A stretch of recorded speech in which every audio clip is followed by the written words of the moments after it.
जिसे आदर सत्कार करना ना आता हो, मैं ऐसे को अपना जमाई नहीं मानता।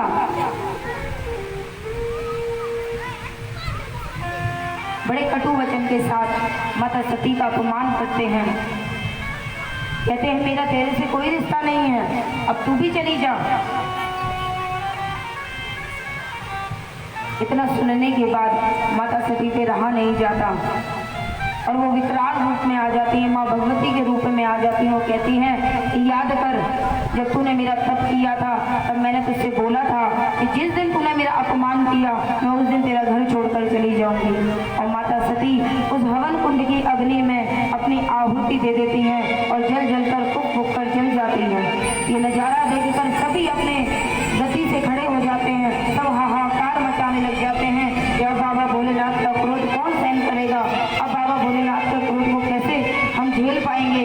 सभी ने शिव निंदा सुनी है, सभी ने शिव का निरादर सुना है, अब शिव के प्रकोप से हमें कौन बचाएगा। सब भयभीत होकर इधर उधर घूमने लग जाते हैं। जब नंदी महाराज माता सती को हवन कुंड में कूदते हुए देखते हैं तो वो रुदन करने लग जाते हैं। जैसे एक बच्चा अपनी माँ से दूर होते हुए रोता है, उसी प्रकार नंदी महाराज फूट फूट कर रोने लग जाते हैं और रोते रोते भागते हुए कैलाश पर्वत पर पहुंचते हैं।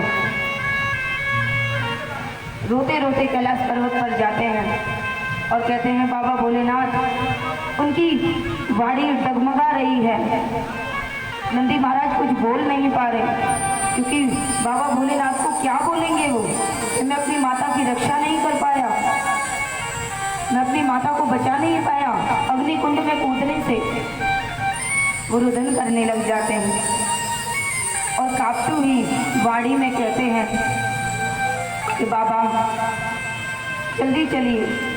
माता पार्वती ने हवन कुंड में आहुति दे दी है।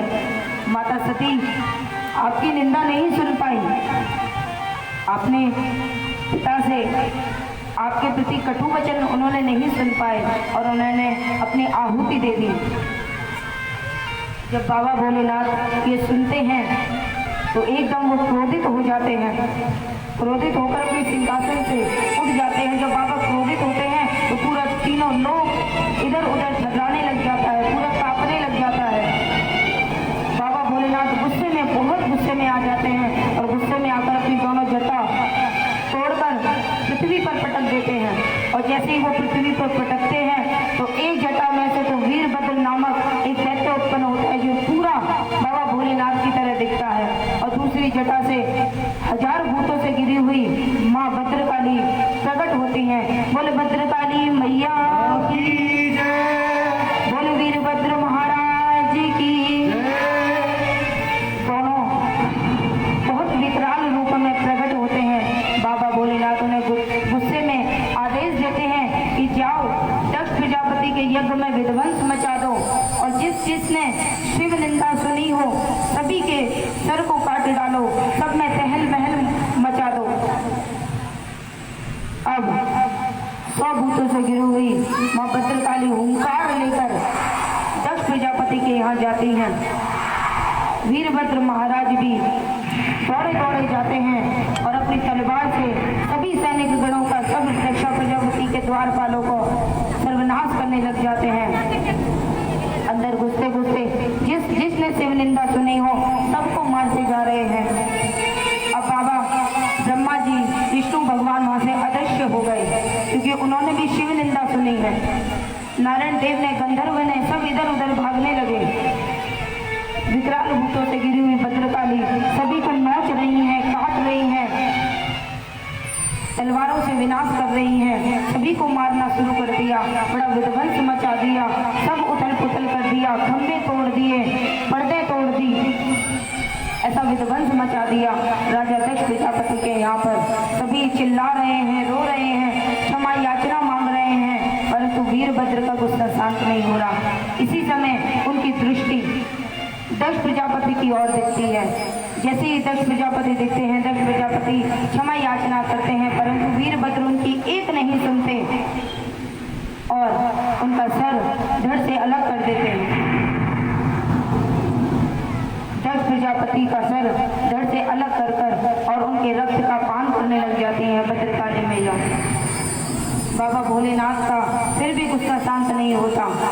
बाबा भोलेनाथ आते हैं वहाँ पर और माता सती को अपने कर कमलों में उठाकर ले जाते हैं। बड़े रुदन के साथ माता सती को लेके जाते हैं। जिस हवन कुंड से माता सती कूदी थी, उन्हीं हवन कुंड में आग की लपटों में से माता सती को उठाते हैं और आकाश की ओर ले जाते हैं।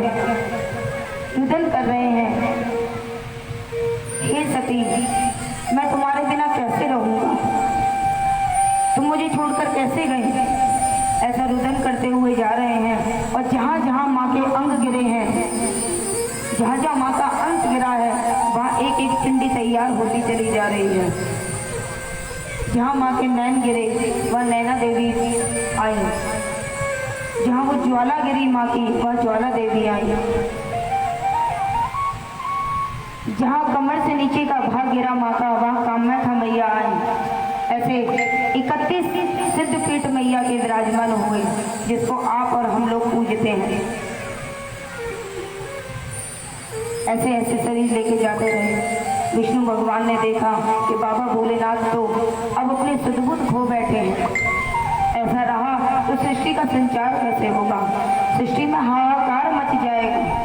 अगर बाबा भोलेनाथ ऐसे ही रहे तो वो अपना चक्र चलाते हैं विष्णु भगवान और माता सती के उन सारे अंगों को तोड़ देते हैं, जिससे बाबा भोलेनाथ के कर कमलों में जो माता सती का अंग रखा हुआ होता है वो टूट कर गिर जाता है। तब बाबा भोलेनाथ और क्रोधित होते हैं और फूट फूट कर रोने लग जाते हैं। बाबा भोलेनाथ का ये दृश्य देखकर विष्णु भगवान भी रुदन करते हैं, ब्रह्मा जी भी रुदन करते हैं। अब भोले बाबा इतना रुदन करते हैं कि वहां से चले जाते हैं। पूरे गंधर्वों में, देवताओं में बड़ी विनम्रता की भाव उठने लग जाती है। सब रोने लग जाते हैं कि हमने शिवनिंदा सुनी है और शिव के क्रोध से हमें कौन बचा पाएगा। अभी हमारे मध्य शिव जी का गुस्सा आएगा, शिव जी तांडव करते हुए आएंगे। शिव जी का गुस्सा हमें भी देखने को मिलेगा। जो